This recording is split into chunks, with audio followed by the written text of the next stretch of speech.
Djilali, PSG, Marseille. Marseille, aux armes. Merci de me recevoir ici à Épinay-sur-Seine. On est au stade Léo Lagrange. Donc j'ai déjà accompagné aujourd'hui une soixantaine de salariés de l'IT. Une soixantaine, ah ouais, c'est pas mal. Voilà, à devenir freelance. Je suis le coach des salariés qui travaillent dans l'IT, qui veulent devenir freelance. Donc ça passe par des sessions de coaching de 1 heure. On peut en prendre plusieurs, mais c'est 1 heure sans engagement en tout cas, puisque moi-même je suis freelance dans l'informatique depuis 2018 et je connais, on va dire maintenant, les astuces, je donne des conseils en termes de structure, portage salarial, auto-entreprise, je donne des conseils sur comment faire un peu d'optimisation par rapport à ses revenus, surtout comment chercher et trouver une mission. Un freelance par exemple qui veut se lancer, il a quoi comme risque aujourd'hui? Bah, bouillon ou t'es comment là ce matin? Il fait froid, mais il fait froid ouais, en plus je suis un peu en pente, je me cherche des excuses. Tu choisis quoi? Le 1000, le 500 ou le 100 points?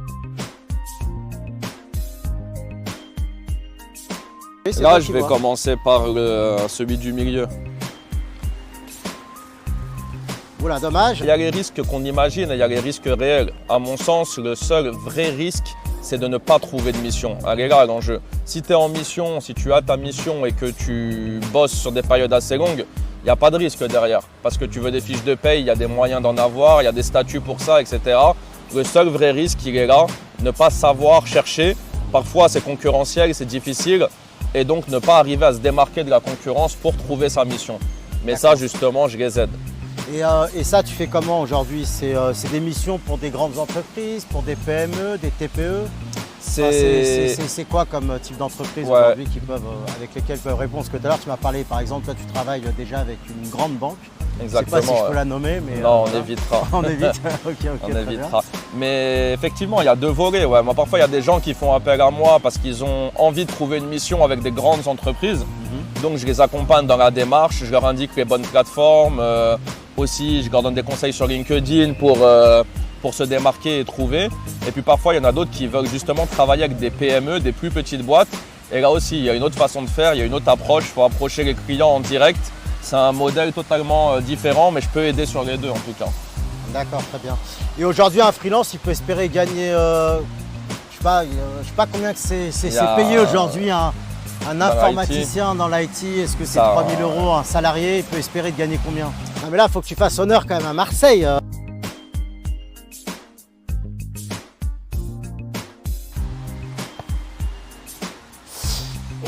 Ça dépend de l'expérience, évidemment, comme dans toute profession. Je dirais qu'un profil assez junior, il est à 500 € au jour. Donc sur un mois complet, c'est du 5 000 € net à peu près, hein. C'est pas une science exacte. Donc ça, c'est le chiffre d'affaires, ça. Le chiffre d'affaires sera à 500 € au jour, ce qui fait 10 000 € par mois. Ramener ça en net, ça fait du 5 000 € net. Donc ça, c'est le salaire net d'un profil intermédiaire. Et quand tu as des profils seniors, ça peut être le double. Donc du 10 000 € net pour des profils vraiment capés, très seniors, avec beaucoup d'années d'expérience. D'accord. Donc ça veut dire 5 000 en gros, c'est parce que tu enlèves toutes les charges sociales, hein, c'est ça, et patronales. C'est ça, quel que soit le statut en fait. Si tu pars sur du portage salarial qui te donne un statut de salarié, assimilé salarié, la moitié part en cotisation salariale et patronale. Et si tu fais le choix de créer ta propre structure, comme on le sait, il y a souvent la moitié qui part entre l'impôt sur la société, les taxes sur les dividendes, ou quel que soit en gros le mode de rémunération, bien souvent c'est la moitié qui part en cotisation ou en impôt. D'accord. En général, tu sais, les freelances, ils ne sont pas très commerciaux. Est-ce que toi, tu les aides justement à trouver des clients? Parce que voilà, c'est plus des profils IT.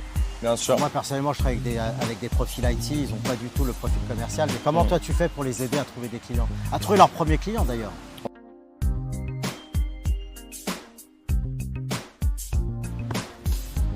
Oui! Oui! Bravo! C'est quoi?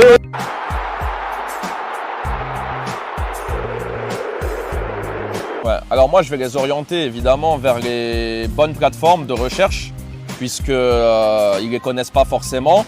Et puis là où j'apporte aussi de la valeur ajoutée, c'est sur le dialogue qu'il faut avoir. Quand on se fait appeler par un chasseur de tête ou un commercial, comment bien tenir la négo pour avoir un TJM, donc le taux journalier moyen qui soit juste. Et également, pour certains, ceux qui veulent travailler, parce qu'aujourd'hui c'est quasiment impossible de signer en direct avec des grosses sociétés. On est obligé d'avoir un intermédiaire. En revanche, ceux qui veulent travailler avec des sociétés de taille plus modeste, là, je leur donne aussi des conseils, mais il y en a qui font ça mieux que moi, je ne vais pas les nommer peut-être, mais sur la partie vraiment démarchage de PME et de plus petites boîtes, ce n'est pas le cœur de mes coachings. Voilà, moi c'est plus comment trouver des missions avec des grands comptes, même si je peux donner des conseils effectivement sur la partie négo, mais c'est surtout comment gérer la négociation avec le chasseur de tête ou l'intermédiaire commercial pour que lui ne prenne pas une marge énorme et que le consultant y trouve son intérêt.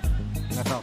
Et justement, un freelance, il peut se dire, ok, je trouve mon premier client, mais c'est quoi? C'est des longues missions? C'est des missions de 6 mois? Parce qu'en général, quand tu es salarié, c'est bon. Enfin, tu dis, voilà, j'en ai un pour un temps. Mais là, quand on est freelance, est-ce qu'il peut être assuré d'avoir au moins une mission de…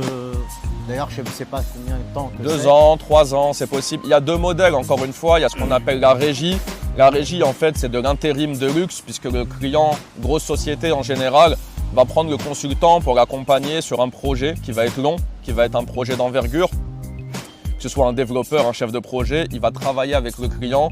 Et si ça se passe bien, ça peut durer 1 an et demi, 2 ans, 3 ans. 3 ans étant la limite légale, on ne peut pas garder un consultant plus de 3 ans. Bon, même si parfois il y a des petites magouilles pour y arriver. Mais autrement, il y a aussi le forfait. Le forfait, c'est de s'engager sur un résultat. Donc le consultant, le développeur par exemple, va dire à son client, mais là c'est plutôt des PME, je te fais ton site web et puis dans 6 mois tu auras ton site web ou dans 2 mois. Donc là c'est un engagement de résultat et là ça va être plus court. Le client va payer pour une prestation, le consultant va faire ce qu'il a à faire de façon très autonome et donc effectivement s'il peut faire le site web en 2 mois, en 2 mois la mission est terminée. Puis il faudra qu'il se trouve d'autres projets en parallèle ou juste derrière. D'accord. Est-ce que tu auras un cas concret, parce que tu m'as dit que tu avais accompagné une 60aine de freelances, est-ce que tu as un cas concret d'un freelance aujourd'hui qui était salarié, qui aujourd'hui gagne 5 000 €, enfin je sais pas. Bien sûr, ouais, mes coachés me donnent souvent des nouvelles, donc on reste en contact sur WhatsApp. Et certains d'entre eux, moi comme je dis, je ne suis pas un magicien, c'est-à-dire que je donne les outils, les méthodes, je donne tout ce que je connais, donc ce qui va optimiser les chances de trouver des missions. Maintenant, je ne peux pas faire les entretiens à leur place, etc. Mais il y en a effectivement qui sont devenus freelance, qui étaient sur des salaires à 2 500, 3 000 € en salarié, qui aujourd'hui sont à 5 500, 6 000 en tant que freelance. Voilà. Bravo, c'est nickel. Et aujourd'hui, ça fait longtemps en fait qu'ils se sont lancés, ils les gagnent de manière régulièrement, enfin c'est régulier. Voilà, exactement.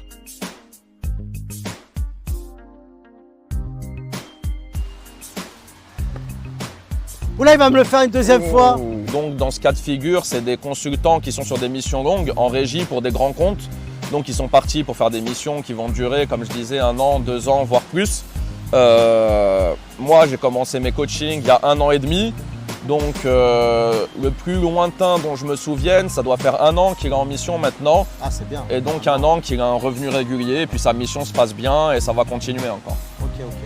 Et on peut te trouver où sur internet? Enfin, moi je sais, mais… bien sûr. Ici sur LinkedIn, je pense que vous commencez à me connaître, donc vous pouvez me contacter directement par messagerie privée.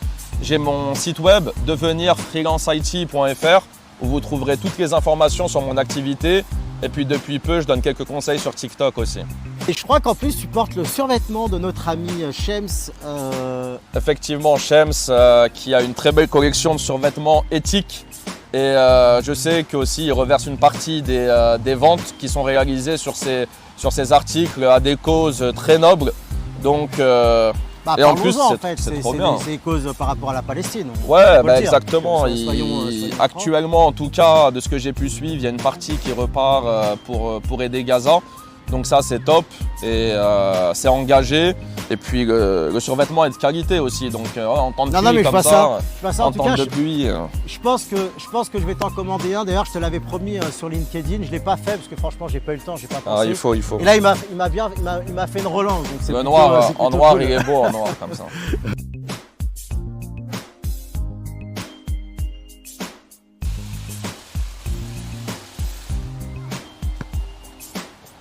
Oula! Allez, l'OM!